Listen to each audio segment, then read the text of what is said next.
Ladies and gentlemen, good day and welcome to Samani Home Innovation Limited Q4 FY21 earnings conference call hosted by Antique Stock Broking.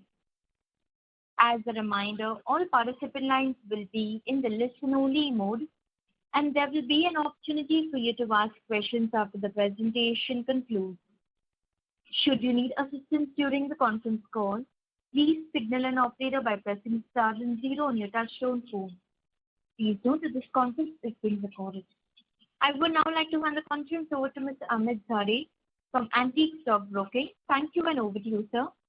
Thank you, Janice, and good afternoon, everyone. On behalf of Antique Stock Broking, I would like to welcome all the participants on the 4Q FY21 earnings call of Somani Home Innovations Limited. I would now hand over call to Gavin from CDR India to introduce to the management. Over to you, Gavin. Thank you, Amit. Good day, everyone, and a warm welcome to you participating in SHIL's Q4 and FY21 earnings call. We have with us today from the management, Mr. Rakesh Kaul, Whole-Time Director and CEO, Mr. Sudhanshu Pokhriyal, CEO, Bath Fitting, Briloka Limited, Mr. Rajesh Pajnu, President, Pipes, Briloka Limited, Mr. Sandeep Sikka, Group CFO, and Mr. Naveen Malik, CFO, SHIL. Before we begin, I would like to mention that some statements made in today's discussions may be forward-looking in nature. The actual results may vary as they are dependent on several external factors as well.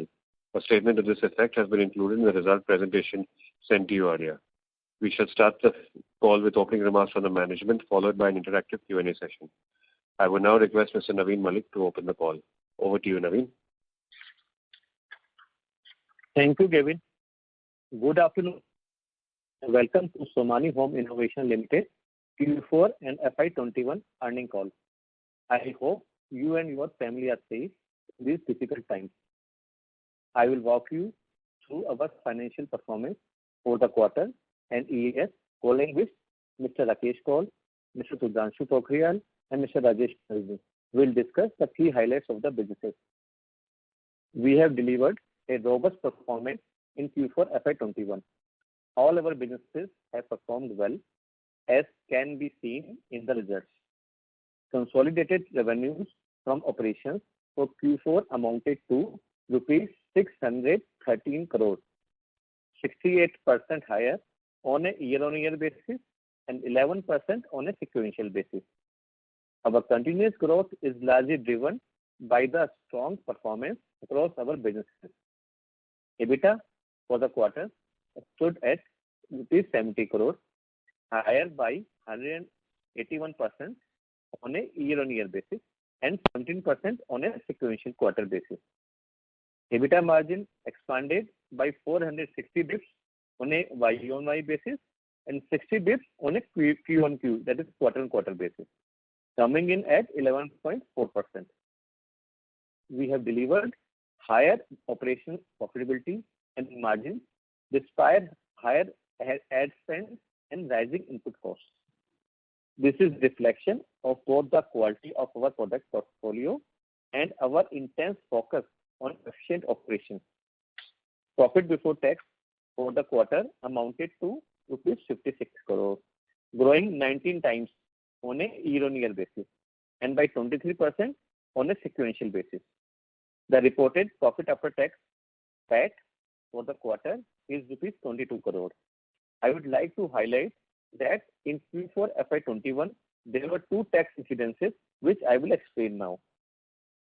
First, the tax includes income tax outgo of rupees 8.06 crores on the profit of rupees 34.75 crores realized on slump sale of our water heater undertaking post equity infusion by Gupe Atlantic into Industica Private Limited, which is now a 50-50 joint venture between Somani Home Innovation Limited and Gupe Atlantic. If you will recall that during quarter 3 FY21, the company had done slump sale of its water heater business undertaking to its wholly owned subsidiary, Industica Private Limited. You may also refer to note number 4B to publish financial in this regard. Secondly, pursuant to Finance Act 2021, the amortization of goodwill for the calculation of income tax is not allowed. The company had certain carrying amount of goodwill, and based on Finance Act 2021, the deferred tax benefit of rupees 800, the deferred tax benefit of rupees 8.66 crore has been recognized in quarter 4 FY21. You may also refer to note number 8 to publish financial in this regard. Apart from above, our quarter 3 FY21 PAT included a write back of early year or rupees 4.27 crores. Without considering the aforesaid effect of these one-time taxes, the sequential growth is 17% and quarter 4 FY21 close to 16 times in Q4 FY20, 16 times to Q4 FY20 PAT.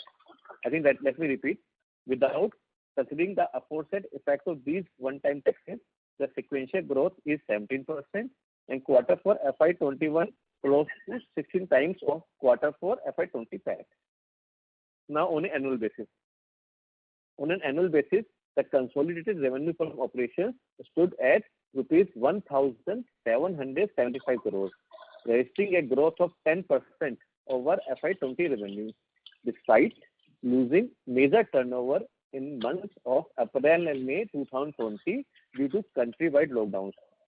EBITDA for the year grew by 43% to rupees 161 crores. EBITDA margin came in at 9.1%, having grown by 210 bps over the last 2 years. If you recall, the company incurred losses during H1 FY21 on account of lockdown, post which our recovery has been swift. The reported PAT is rupees 55 crores, and post removing the one-time income tax charges and benefits as stated earlier, the like-to-like PAT growth is at 191%. I understand the aforesaid calculations may be a little difficult to review at first go, and accordingly, I would request you all to read our results along with the underlying notes as stated in the results. The Board of Directors has recommended a dividend of 15% on paid up value of equity shares. Cash flow from operations too has improved, while debt has reduced by rupees 138 crores. Moving on to the segmental financial performance. The consumer appliances business revenue amounted to rupees 141 crores, registering a growth of 91% on a year-on-year basis, but was lower on quarter-on-quarter basis. The reason for which Mr. Kaul will elaborate on. EBIT for the segment came in at rupees 7.5 crores, having grown from a negative EBIT of rupees 0.6 crore in Q4 last year. We would like to reiterate that our consumer appliance business is a new business vertical which we started in FY 15-16. Since this was a distinct business division, the company made EBITDA level investments for the first 3-4 years. Now, with the build-up of sale, the division is PBT positive with healthy gross margins. We expect these PBT margins to further improve over next 2-3 years with accelerated pace of growth and operating leverage. Now coming to building products. For the building product segment, the revenue stood at 459 crore, reflecting a growth of 67% year-on-year basis and 22% quarter-on-quarter basis. EBIT for the segment stood at 55 crores, increasing by 235% year-on-year and 62% quarter-on-quarter. Now coming to retail. Our retail business delivered revenue of rupees 13 crore. It has come down by 20% year-on-year due to the closure of unfeasible stores in line with our strategy and focus on profitable growth. Sequentially too, the revenue has declined by 24% owing to Q3 being a seasonally strong quarter for this segment. I would like to highlight a major development during the quarter.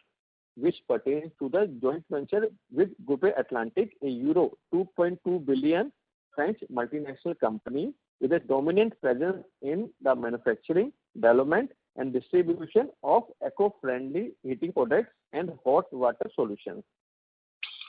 Under the agreement, Groupe Atlantic has invested rupees 68.3 crore in Hintastica Private Limited, a wholly owned subsidiary of Somany Home Innovation Limited, for a 50% stake. HPL, Hintastica Private Limited, that is HPL, will set up a state-of-art facility in Telangana for manufacturing of the water heaters, which will be sold under the brand name Hindware Atlantic.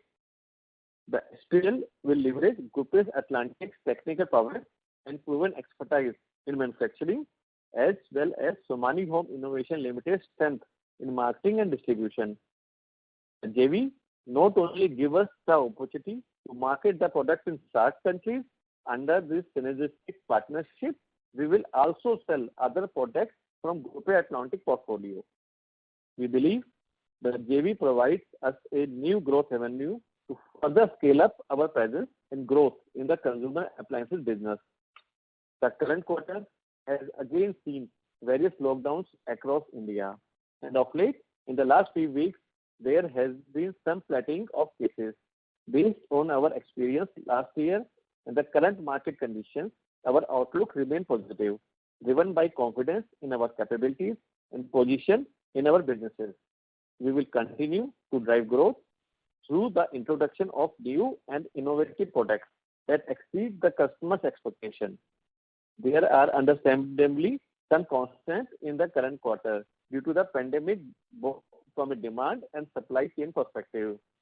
However, as the environment stabilizes, we are confident of continuing to deliver the growth. With that, let me now hand over the floor to Mr. Rakesh Kaul to take you all through the consumer appliances.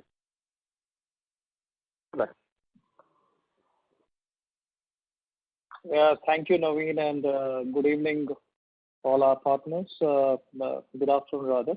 And a very warm welcome to all of you. And I hope all you and your loved ones are safe and healthy. And I pray for the well-being of all of you during this tough times. So let me take you about the key developments in the consumer appliances and the retail furniture business during the quarter of the year. I'm pleased to say that we continue to be one of the fastest growing companies in India in the consumer appliances segment, and we have attained leadership positions across many product categories. The success is largely owing to our significant investments in resources, in innovation and R&D prowess through our strong distribution reach as well.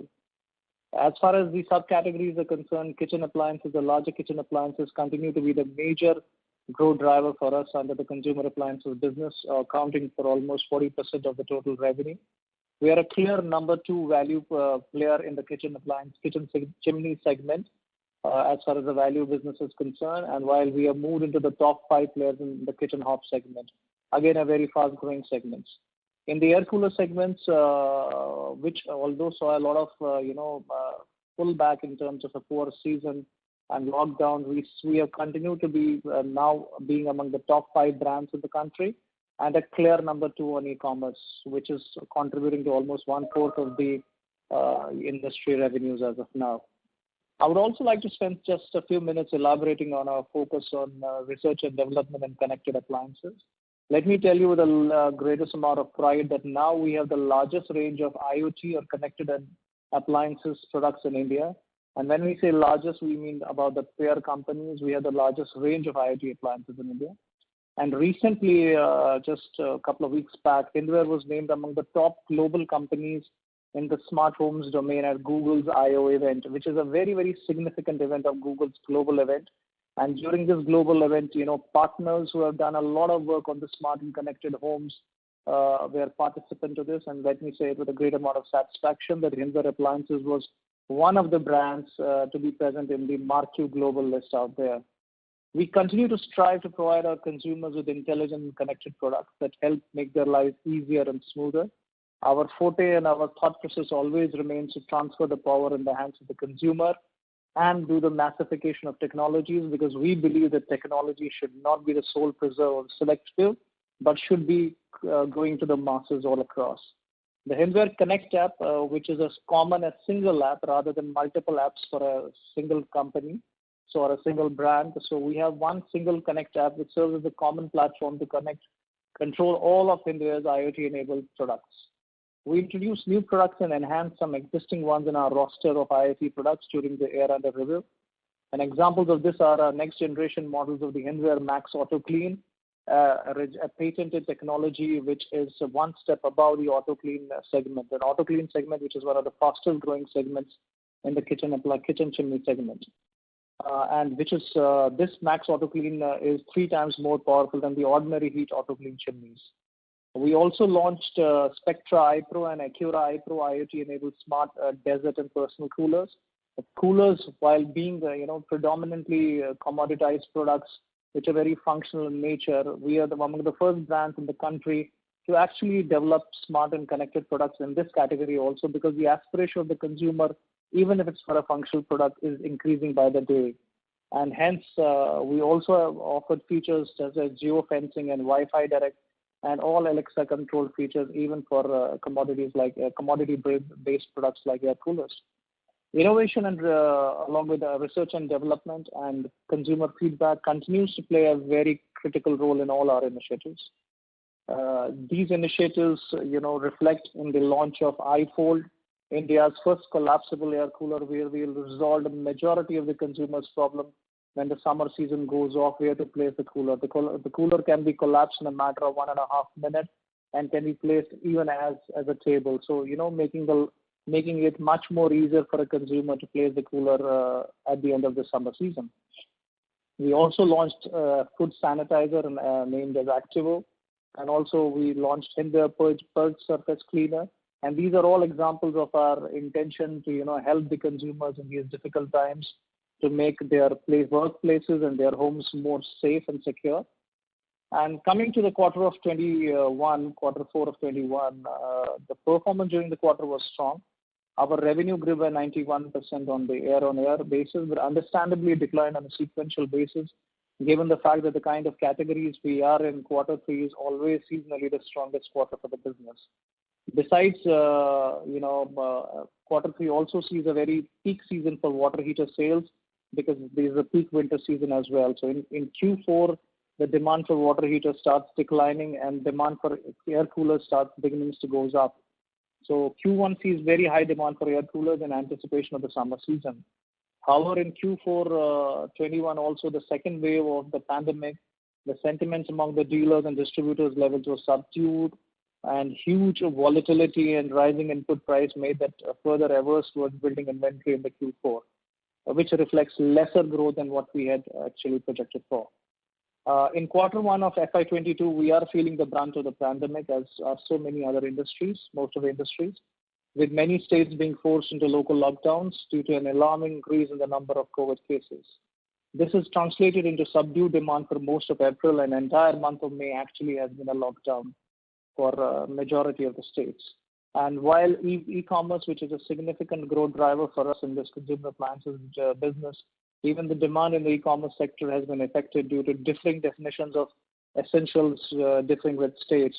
Various states define essentials differently. And under this purview, many states have actually suspended the delivery of electrical appliances goods. That being said, this quarter has not seen any erosion into the business to the extent of last year's Q1, and we are hopeful of recovering quickly once the situation on the ground improves. Coming to the retail segment, which has been largely now been driven by our e-commerce business, our e-commerce portal and the franchisee business, I'm happy to share that we have witnessed a second consecutive quarter of positive PBT in this business. This improvement vindicates the success of our strategy of improving efficiencies and cost rationalization, and also moving into the right business model. Furthermore, the decision to expand the business on a franchisee and online model over a capital-intensive approach is showing early signs of success. We are confident of this approach and will continue its implementation in the coming quarters, and expecting a gradual improvement of this performance. So that was about the consumer appliances business and retail business for SHIL standalone. I would now like to hand over the call to Mr. Pokhriyal to take you all through the sanitary ware and faucet business. Over to you, Sudhanshu. Thanks, Rakesh, and hi, Very good afternoon to all of you. I'll take you all through the Q4 and FY21 highlights for the sanitary and faucets business. Q4 FY21 was a very positive quarter for us, which resulted in sales growth of 46% year-on-year and 19% quarter-on-quarter on the back of our quality product portfolio and the pickup in the real estate and construction activities. We expanded our offerings to include 45 plus new sanitary products and about 120 plus new faucets during the year. Some of these like tankless water closet and contactless sensor faucets are exciting products which have garnered a high degree of positive response from the market. We also launched the first tankless wall-mounted water closet which has a flush system with no cistern in the industry. It basically utilizes space intelligently and can be installed in a hassle-free manner without any wall breakage. This is the first of its kind in India and really an innovative product which is very well appreciated by the industry. It gives me a great pleasure to also share with you that our high quality and innovative products have won us the ET Architecture and Design Best Brand Award in Bath and Sanitation for the year FY21 2021. Our distribution channel remains as robust as ever, and we are constantly working on enhancing it to gain a wider market with deeper penetration. We discussed this during the last call. We are working consistently to regain our lost ground by reestablishing our presence with many of our erstwhile channel partners. It's a process that will gradually evolve and help us deliver our state objective of being a leading player in the business.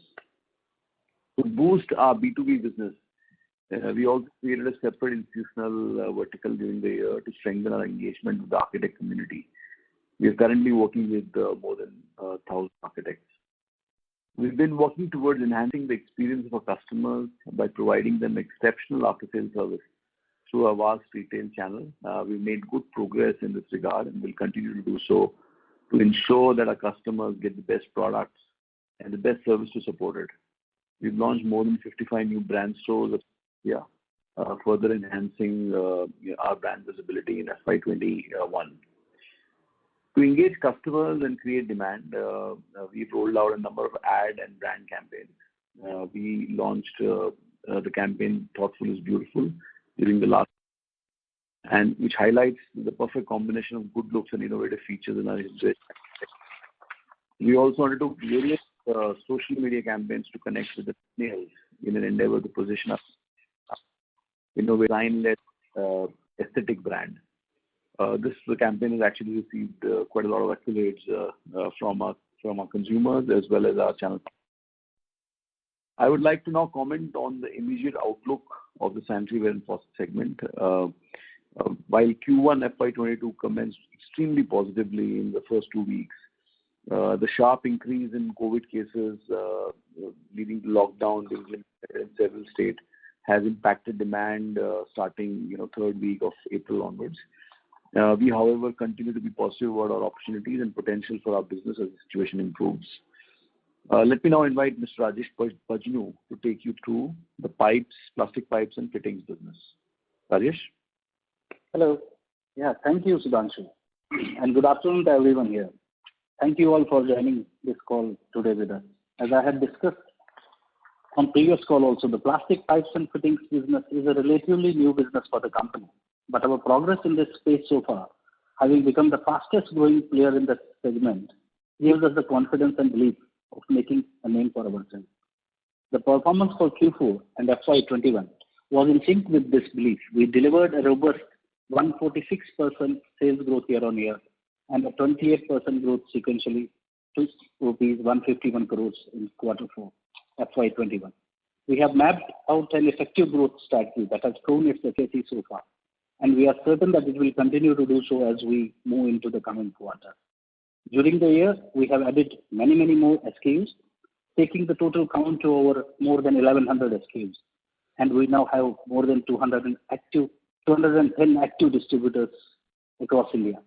New launches during the year like column pipes for borewell applications, underground sewage pipes, overhead water tanks have all garnered positive response owing to their quality.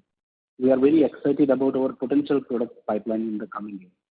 Providing top quality products has ensured that the brand Trueflow by Hindware is a recognized name in the influencer community. We have been actively engaged with the influencer community in order to build and strengthen our network of channel partners through various campaigns. In this financial year, despite these pandemic times, we connected with our more than 70,000 plumbers via our formal and informal means, and even providing them training under the Pradhan Mantri Vikas Yojana, the RPL certificate program, to enhance their skills.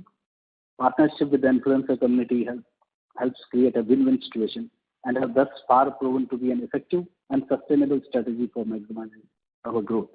As mentioned by my colleagues, the lockdown across various states has not only impeded demand but also created logistical constraints. Performance in the ongoing quarter will understandably reflect the effects of these challenges. We continue to monitor the situation and remain fully prepared to bounce back as soon as normalcy returns. With that, thank you very much, guys. I would like to conclude and opening remarks and request the moderator to open the floor for question and answer session. Thank you.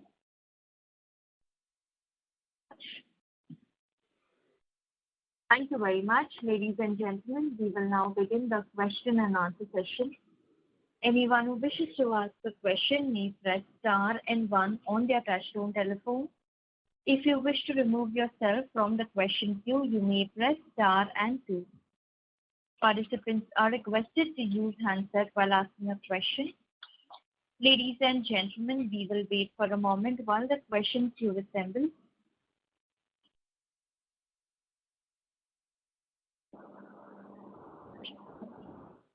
The first question is from the line of Pritesh Chheda from Lucky Investment. Please go ahead. Yeah, sir. Thank you for the opportunity. My question is, what is our medium-term target for, the cash conversion cycle and the margin?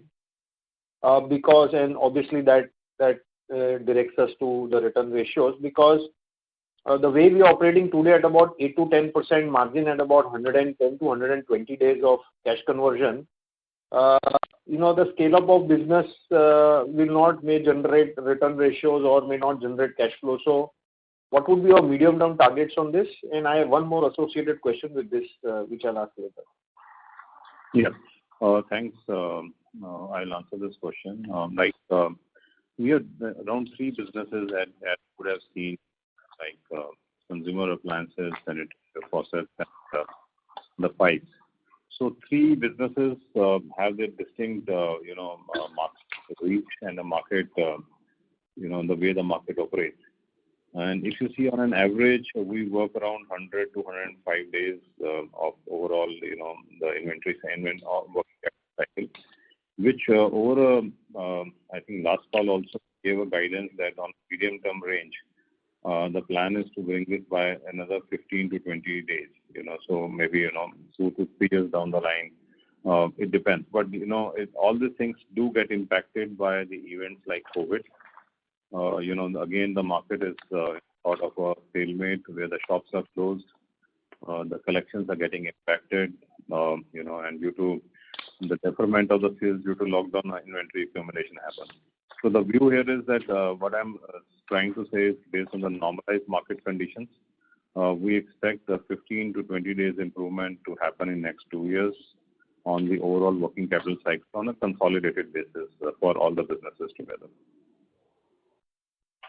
Margins and ROC? It is very difficult to give this thing guidance on exact margins and exact this thing, but again, we have given a guidance historically. Like in quarter 4, if you see on a consolidated basis, we have an EBITDA margin of 11.2. The margins may again dip in quarter 1 because of the lower sales, but we feel that in 3 to 4 years' time, we should be able to build a consolidated EBITDA margin gain somewhere ranging between 14 to 16%. Okay. Sir, my second question is with respect to cash flow of this year. So I was unable to comprehend the cash flow. If we look at the cash flow statement that we have reported, yes. There are 2 line items. One is where it is mentioned in the movement of working capital, yes, which mentions at about 149.66 crores, which is the decrease in trade and other liabilities. Yeah. And one is movement in short-term borrowing of 136 crore. So these two line items, when I'm trying to correspond with the balance sheet, I'm unable to understand. So if you could help, because that 149 crore seems to suggest that you have generated operating cash flow. So I was, but when I try to correlate with the balance sheet, I do not see any such line items. So I think the way the whole confusion is coming while calculating is that while you see the receivables while reporting in the cash flows includes a figure of somewhere around 52 crores, which is on account of a slump sale of the water heater business. And because there was a settlement period which was to run and there was a payment period as per the slump sale agreement. So the money for that has come post 31st March in the month of May, after the settlements have been done. So I think that is one figure, but definitely we can, difficult to answer this question on a call, but we'll definitely get back to you on this. Okay. So my other question is on the appliances business. I just wanted to understand what is the scale and stature of the distribution channel that we have now created, because appliances is a diametrically opposite distribution versus the sanitary ware, right? So what is the scale of distribution that we have constructed versus the industry, and what is the extent of e-com sales that we are doing? And my second question on that is pipes and fittings is where we may not have an value-add product offering to make, unlike what we did in appliances. So what is the strategy there, and what is the scale and size of business in pipes and the kitchen fittings or those furniture fittings that we are looking over the next 3-4 years? So I'll answer this question in two parts. So one part I'll answer, and then I'll request Mr. Rakesh Paul to take the answer of the part two. So I think this has been our strategy, and this strategy we have well communicated in each of our calls, that it was the strategy of the organization to build 3 different distribution channels to the market. And one objective was to target the higher market size. Like, 10 years back, we were targeting only sanitary ware. Then we added faucets. We were number 1 player on sanitary ware. We are the number 2 player on faucets. Then we started with the consumer products and the pipe. On the consumer product, now we are number 2 player on the chimneys. And as Rakesh told in the call also, that our position is strengthening there. Pipes is essentially sold through a hardware channel. That's the third channel we have. The idea and the objective is that once the channels have now been well established, it gives us a lot of leeway and a lot of flexibility to introduce more and more products without having an incremental cost. So you use an operating leverage here to enhance your sales and enhance your margins. So that was the part broadly on the strategy side and how we are working, and it's not something new we are saying. We have been telling this to the entire investor community for last almost 4 years in a similar manner. Rakesh, I think I would request you to take up the question how our expansion reach on the consumer side is there. Thanks, Sandeep. I think it's a very relevant question given the fact that India is a very diverse country and we have more than 18,000 pin codes, and the kind of product categories we are into has essentially and historically been driven by distribution by the existing players. However, having said that, we moved into a very, very robust strategy 5 years down the line when we launched these products into the business, and over a period of next 4 years, we launched 7 more categories within the consumer appliances business. We were very clear from day one that over a period of next 1 decade, the consumer habits and the preferences of the consumer as far as the buying is concerned, it will change dramatically. It will change dramatically. In fact, it's changed more dramatically post-COVID to more digital-first approach. And this digital-first approach to our strategy, which we started way back in 2016, has started giving us excellent results. While we believe that India is a huge, diverse country with more than 4 crore shopkeepers and around 100,000 retail shops for the electrical appliances, we have moved prudently forward. In the last 4.5 years, we have created a retailer base of more than 10,500 retail outlets, and we have close to 1,500 distributors serving those retail outlets, and we are covered in 1,700 towns. This is possibly one of the fastest ever rollout of any consumer appliance brand in India in the electrical appliances segment in just a span of 4.5-5 years. Adding to this, our focus right from day one on the digital channels has given us enormously brilliant results, so much so that, in the category of kitchen chimneys, we are a clear number one as far as the digital channels are concerned, with a market share of approximately 35%. And in the category of air coolers and water heaters, backed by the GfK report, we are clear among the top 2, top 3 players in each of these categories, and we are growing rapidly in the area of water purifiers. What has helped us in the overall business is also that the contribution of digital channels to the overall industry has really moved swiftly. For example, for a category of air coolers, which was insignificant on e-commerce 4 years down the line, today e-commerce contribution to air coolers is almost 1/4 of the total industry size. And so for various categories, it is ranging between 17 to 20, 30%.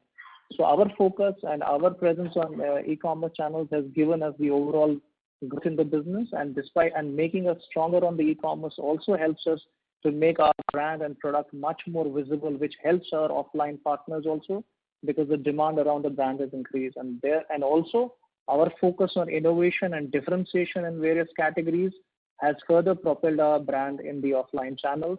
And going forward, we will start what is called the hyperlocal reach, whereby which we'll try and connect majority of our distributors with our e-commerce led approach, so that we can bring the offline distributors also as a part of the growth story of e-commerce. I hope that answers your question. That's just a clarification. 10,500 retail on a 110,000 universe, right? So 10% is your distribution reach as of now. No, I think when I said 100,000 retailers, it also talks about various other categories where we are not present. For example, we didn't talk about mixer grinders, small domestic appliances, which have a retail base.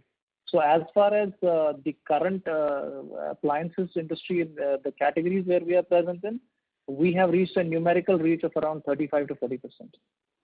Okay.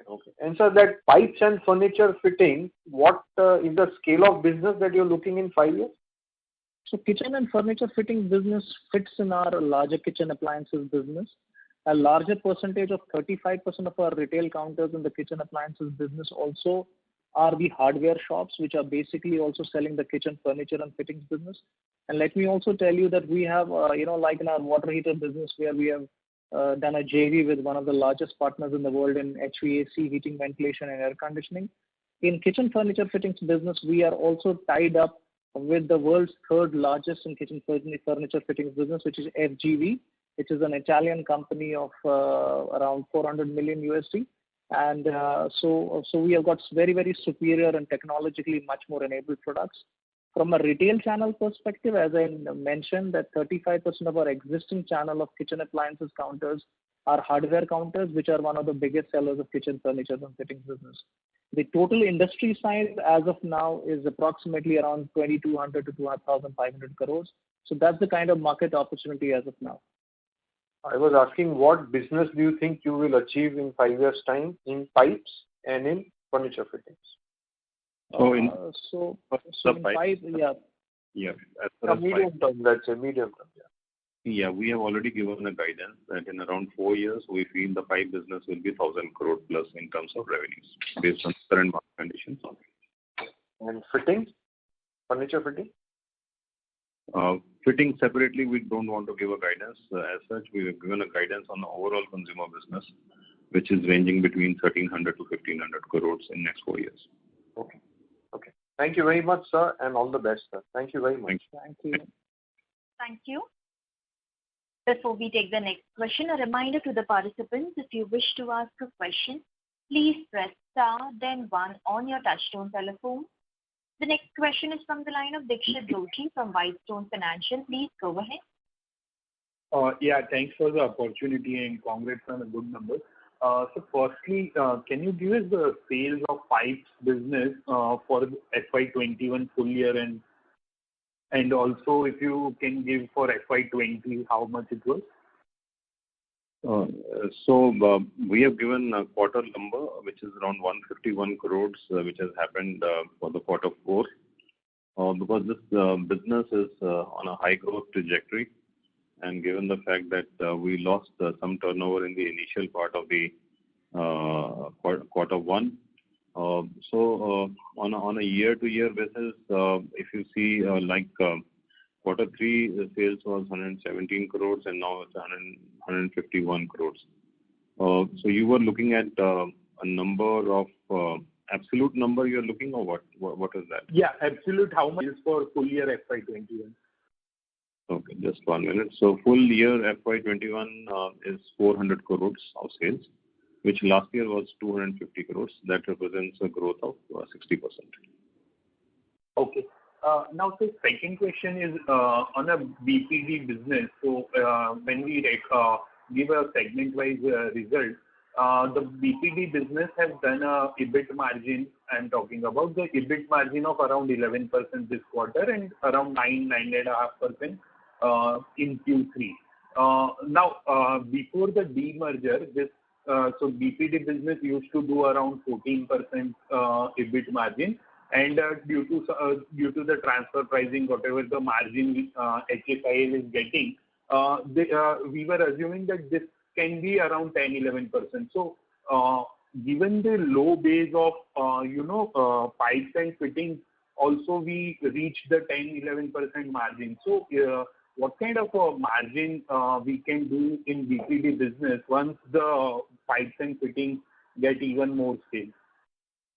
If you see, we have been telling historically it's very difficult for us to give a very immediate quarters what will be the numbers. So we don't want to give due to the insider things. But the medium to long term range, we have already clarified that and I just spoke, pipes will be 1,000 crore plus. Building products will continue to grow at almost 1.25 to 1.5 times the market size. So we have strategy in place for that. Consumer products will continue to grow, and maybe touching around 1,300 to 1,500 range. And almost all the product baskets which we have and all the product categories, which we are, let it be consumer appliance or building product or pipes. So our EBITDA margins should be in a range of around 14 to 16% on 3 to 4. Right? You can see right now in quarter 4, the consolidated EBITDA margin is around 11.5%, and which we feel in next 3-4 years we should be able to build, slowly, additional margins into the business. Okay. And last question from my side. We did the JV for water heater business.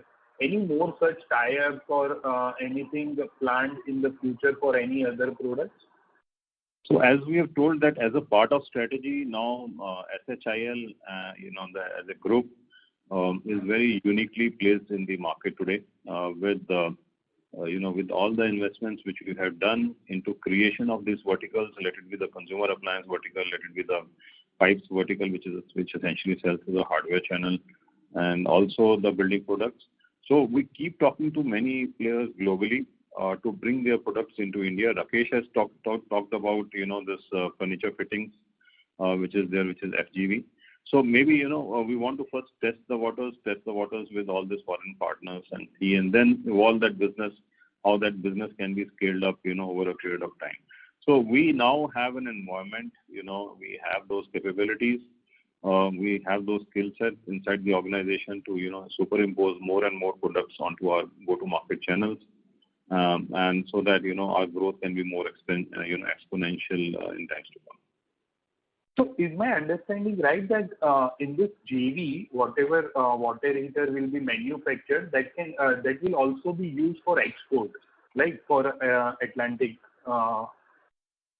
So basically, we feel that we can be able to use this entire manufacturing capacity to cater to India, and as a part of the JV agreement, now SHIL can also service the SAARC funds as per the approved JV plan. And if surplus capacity is there, then we can look at the export market. Okay. And one last question on the retail business. So I assume that we have done a turnaround after shutting our own stores, and now the focus is more on a franchise model, and we tried to be a positive profit in terms of profitability. So what would be the strategy going forward? Will be maintaining the current franchise store and more looking at online, or will be expanding this 20 on franchise stores also? I would request Mr. Rakesh Paul, maybe if you can take this question, please. Yeah, thanks. So after doing the restructuring of the business model for our retail business, so I think we no longer call it a retail business. It's more of e-tail and franchisee business model. We will continue to focus on building the brand because we have a very superior product range in furnitures. And through this differentiation, we would like to expand to more franchisees and also have a robust approach on our e-commerce website, which is evoke.in. Let me tell you that we now witness almost 1 million unique visitor sites to our website, and our revenues have increased by more than 50% over the last year for the e-commerce business, and a significantly increase in franchisee business. So going forward, we will integrate our e-commerce and franchisee business through a hyperlocal mechanism, which will entail that our ever-growing franchisee network across the country will also gain from our increase in the e-commerce business. Okay. I hope that answers your question. Yeah, thanks. That's it from my side. Thank you. Thank you. The next question is from the line of Jehan Bada from Nirmal Bang. Before that, I'd like to remind participants, if you have a question, please press star then 1. Over to you. Good evening. If I look at the segment margins for consumer appliances, it has declined from around 9-10% in the previous couple of quarters to around 5% in March. So any particular reason for that, and going forward, what will be the normalized margins for this segment? So normalized margins, I think we have already answered this question. I've taken this question twice in the last 2 calls. Rakesh, I think if you can explain the quarter 4 rationality, I think. Yeah, actually, our margins of quarter 3 were basically the normalized margins, and going forward will improve on the quarter 3 margins. And talking about quarter 4, we had the exit of the water heater seasonality, so that contributed to the dip in overall margin. And besides, we had a huge headwind in terms of huge product price increases in raw materials and input prices, which significantly increased the prices of the products, particularly in the category of air coolers and kitchen appliances. While we continue to try and maintain our margins, but since there was a lag period and the industry also did not respond kindly to the pre-season buying because of the huge increase in prices, that put us under significant pressure on the margin front. However, having said that, it's more of a temporary event till the time the situation is. The traders and the distributors also did not, did the pre-season buying at the agreed price because they waited that let the season come and we'll buy at the, increased prices. But when the season actually started coming, and the lockdown started happening in the middle of the March. So that attributes to a little bit of erosion in the EBITDA. Not so much in the gross margin, a little bit in the EBITDA because of that. But having said that, I think once the situation normalizes, we'll continue to take quarter 3 as a benchmark for margins. Right. Okay. So we can assume that from September quarter onwards, things should normalize. Yeah, I mean, the ground situation, as much as the ground situation improves considerably, because unlike last year, I think when we had challenges on the supply chain, because once the lockdown was unlocked last year, you would have seen the predominant challenges were actually from supply chain. But this time around, when the unlock starts happening as early as Monday, I think the challenges will be more from the demand side than the supply chain side, because this time around, the lockdown has not impacted the supply chain so much as might have impacted the demand. So going forward, we'll closely monitor the demand and the consumer sentiments and accordingly calibrate our approach to see that our margins and our EBITDA doesn't suffer in the forthcoming quarters. Sure. Thank you so much. Thank you. Thank you. The next question is from the line of Utkarsh Somani from Moneybee. Please go ahead. Hi, sir. Thank you for the opportunity. My question is on the advertising part. So what is the advertising budget? Generally, as a group level concept, we try to have, let's say, advertising budget of around 4 to 5%. But the spending depends on the timings, which is an opportune time. So that's the broader guidance which we have given on the advertisement cost on a group level. Okay. And secondly, from my question is regarding the building products division. So we get majority of our supply from HSIL. So are they facing any production issue currently? No, there are no production issues from HSIL, which is now a vendor to us.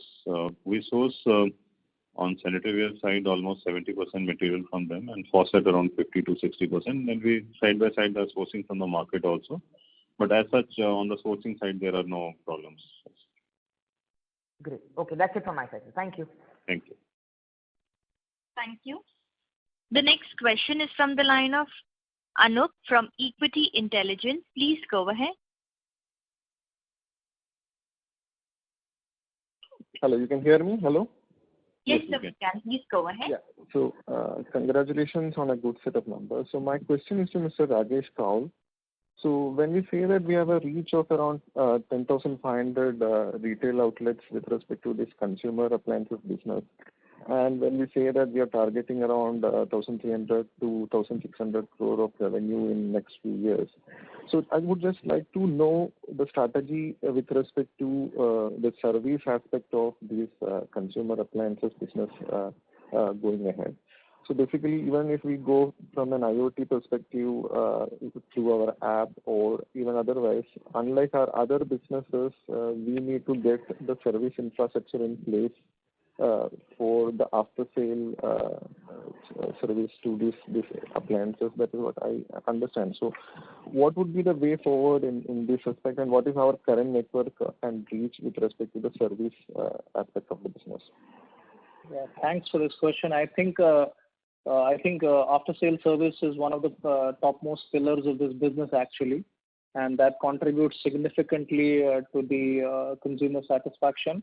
And we've been very clear from day one that, whenever we are expanding distribution, before expanding distribution, the after-sale service should be in place. So today, when I just, in the earlier question, I talked about being present in 1,700 towns and more than 11,000 PIN codes across the country. We have created a network of close to 400 authorized service centers across these 1,700 towns. So these 400 authorized service centers covering 1,100 PIN codes. And going forward, I think in next 3 to 4 years, our service centers count will actually touch 1,000 in order to service the kind of turnover which we are looking to do in next 3 to 4 years. And also to tell you is we have a very an app called Hinware Connect app today, which has got massive number of downloads on the consumers' mobile phones. And today, more than 4% of our monthly calls, calls relating to repair, installation, and other services, we receive almost 4% of calls on the Hinware app. So thereby leading to tremendous amount of consumer satisfaction, because in this case, he does not actually have to pick up the phone and call the call service center and keep on hanging and explaining his problem. All he has to do is on the app, he goes to the app, there is a signature of a mobile, he just needs to tap that, and the call will reach the nearest customer service center, who will call the customer back and ask about the problem and arrange for the visit. So our expansion of service network into tier 3, tier 4 towns is a progressive one. And we believe that in order to reach to next 5,000 PIN codes in next 3 to 4 years, we'll have a coverage of more than another 500 service centers to be added in next 4 or 5 years. Okay, that is great. So just to understand this, our product differentiation or the service differentiation that we are offering with respect to consumer appliances with IoT enabled, what exactly do you envision maybe going ahead? Is it an entirely connected set of appliances wherein the end consumer does not even have to bother about, say, for example, this water purifiers? If there is a service to be done, will it be automatically scheduled? And how is this entire mechanism? What is the process that you have put in place? And what is the vision for this particular? See, we all know that IoT is going to be the future, and we are not yet there. But what is the vision for this particular segment that you have as a leading player, especially when somebody like a Google is appreciating you? There has to be some core differentiation from the part of the company, right? So if you can just throw light on that. Yes, I think which I said, the basic premise, the basic underlying thought of this organization is to be a thought leader in all the categories where we are. And when you see a thought leader, you need to have a differentiated approach. And the thought leader does not talk to very selective or the top layer of the society. We talk to the mass, because India is more about mass. As I told you at the start in a different question that, we want to massificate technology. We want technology to reach millions of consumers. We want to make the lives of the consumers simple. We want to ease the usage of the consumers.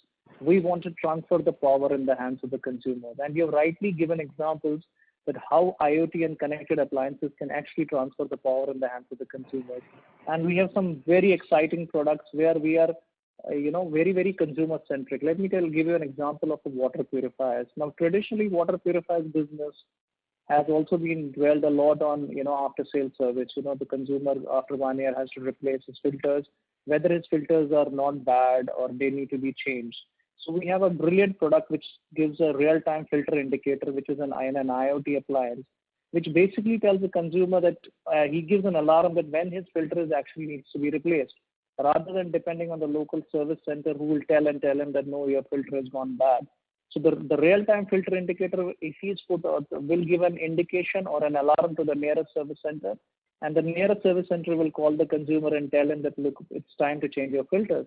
Now, for someone who has got a smaller family, the filters could be changed in 2 years, and somebody who's got a bigger family and the water consumption is higher could change it in 6 months. So here is what is the benefits of the consumer. So we are telling the consumer that you change your consumables or filters when it's the right time to do.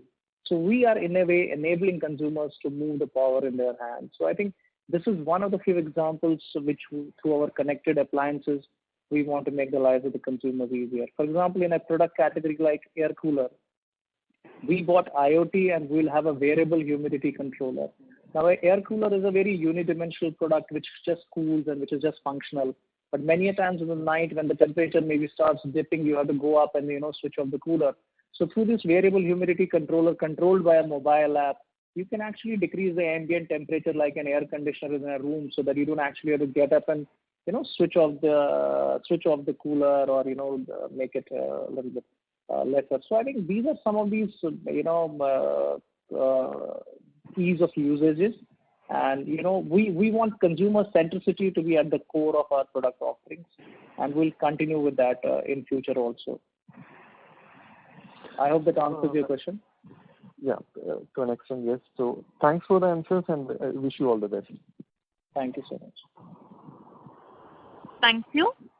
Before we take the next question, reminder to the participants, if you have a question, please press star then 1 on your touchtone telephone.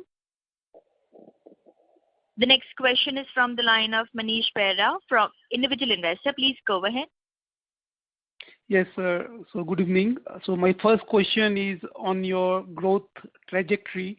So it seems like the company will be growing very, very fast. So according to my calculation, in 4-5 years' time, probably you have to invest maybe like 1,500 crores or something like that, because the working capital requirement is like 100 days, and also maybe some tangible investment. So my question is clearly here, like, will you be able to reinvest back in the business from the business, from the cash flow that the business generate, or you have to restore to some sort of debt? So I think if you go through the pure financial fundamentals, the debt today is the cheapest cost of funding today, because let's say the debt which we have is coming at around 7% pre-tax. And we are all tax-paying companies, so post-tax cost will be somewhere around 5%. The cost of equity is still very high. But given the fact that this vertical today is not capital intensive, and the profits which are being generated, so if you see our consolidated cash flows, we have stated there that one big utilization of money has been towards repayment of the working capital limits, which is there. So it depends on the scenario, but we feel that wherever necessary, we will raise debt. For the long-term funding, we will raise long-term debt, and for a short-term funding, we will raise short-term debt, so that we are adequately leveraged and take the maximum benefit out of the tax opportunities or the tax advantages which we get using, and also the lower cost of debt, so as to create a much bigger valuation on the bottom line. Mm-hmm. Okay. And the second question, I just got a feeling like the sanitary where maybe we have lost market share before, like 2-3 years before, like because we were the biggest player. And just by your talk, it seems like you have lost some market share there before. There was some problem or some issue. So what was the issue there? I mean, the sanitary where now, of course, we are growing again, but maybe we have lost some distributor there or something like that. So maybe can you explain what was the issue really there? So I'll request Sudhanshu, who runs this, to take this call, please. Take this question, please. Yeah, hi. Yes, so in the last 5 to 6 years, I think we've seen extended competitive pressures in the sanitary ware and faucet business. This is what we've seen, especially from multinational companies as well as many of the Indian companies venturing into the sanitary ware area. For example, increase from companies which were in tiles, which have now come into sanitary ware. So the increased competitive pressure within the sector actually impacted a bit in terms of our, I would say, the sanitary ware business as such. And additionally, we also forayed into our new faucet business, which happened in the last few years in a separate vertical. So this resulted in a bit of loss in some of our channel partners, which we have now started getting back in with our innovative products and increased marketing spends, and of course more channel friendly policies. So I won't say it as an overall loss, but in some pockets, in some markets, wherein some dealers who had associations with some other organizations which were in adjacent categories who ventured into sanitary ware, there was some impact in our sanitary ware business. Okay. And maybe if I can just chip in for the last one. So you have been saying, I mean, the innovation is the key thing forward for this company. So just wanted to know how much is our R&D spending each year, and if there are any plans or any innovation that you have done very recently, or you are going to come out with a new product that is more innovation based in next 6 to 2 year time frame. So we are investing heavily in terms of our timings into the timing and the manpower cost in terms of research, developing new product development.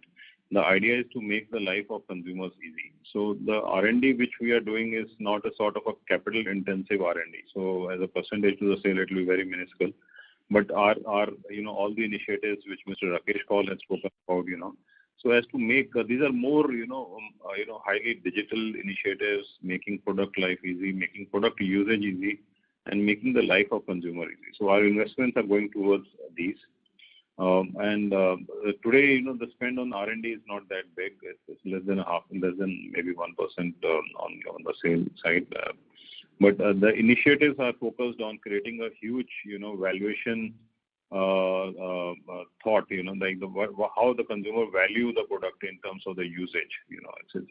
It's a consumer valuation of the product rather than giving a new product, spending into the new product.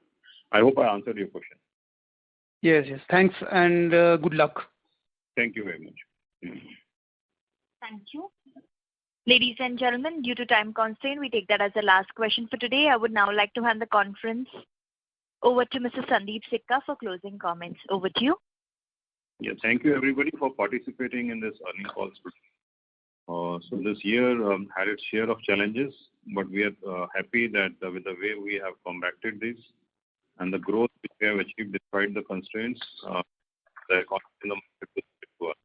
It was a year that tested us on many fronts, but one that showed the true strength of our team, our business model, ability to deliver despite the odds.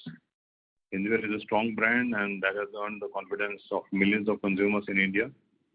We further look to build on these learnings from consumers, leverage on our strength towards our distribution to further enhance this confidence as we straddle multiple categories. We are pretty excited about the prospects of our businesses and believe that we are well primed to deliver strongly as the environment stabilizes.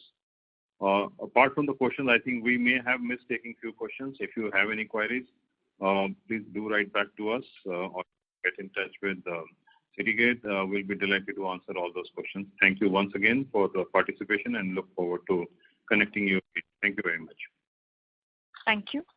On behalf of Antique Stock Broking, that concludes this conference. Thank you all for joining. You may now disconnect your lines.